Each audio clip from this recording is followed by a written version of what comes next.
ప్రముఖ హీరోయిన్ రష్మిక మందాన తాజాగా Pushpa the rule promotions లో భాగంగా ఇంట్రెస్టింగ్ కామెంట్స్ చేసింది. సుకుమార్ దర్శకత్వంలో తెరకెక్కుతున్న పుష్ప 2 ప్రపంచవ్యాప్తంగా డిసెంబర్ 5వ తేదీ థియేటర్లలో గ్రాండ్ రిలీజ్ అవ్వనుంది. పుష్ప 1 బాక్స్ ఆఫీస్ వద్ద కాసుల వర్షం కురిపించడంతో జనాల్లో సెకండ్ భాగంపై భారీ అంచనాలు నెలకొన్నాయి.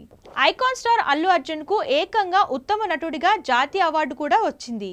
బన్నీ అద్భుతమైన నటనకు పుష్ప 2కి కూడా తప్పకుండా నేషనల్ అవార్డు సొంతం చేసుకుంటాడని అభిమానులు అంచనా వేస్తున్నారు.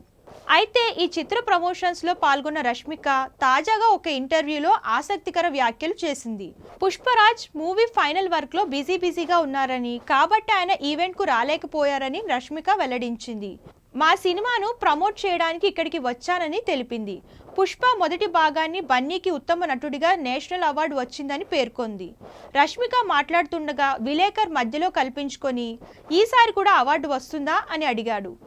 అవును, వస్తుందని భావిస్తున్నానని తెలిపింది. తర్వాత సూసేకి అగ్గిరవ మాదిరి అనే సాంగ్ కు స్టేజ్ పై డాన్స్ చేశారు. ప్రస్తుతం national crush Rashmika comments viral అవుతున్నాయి.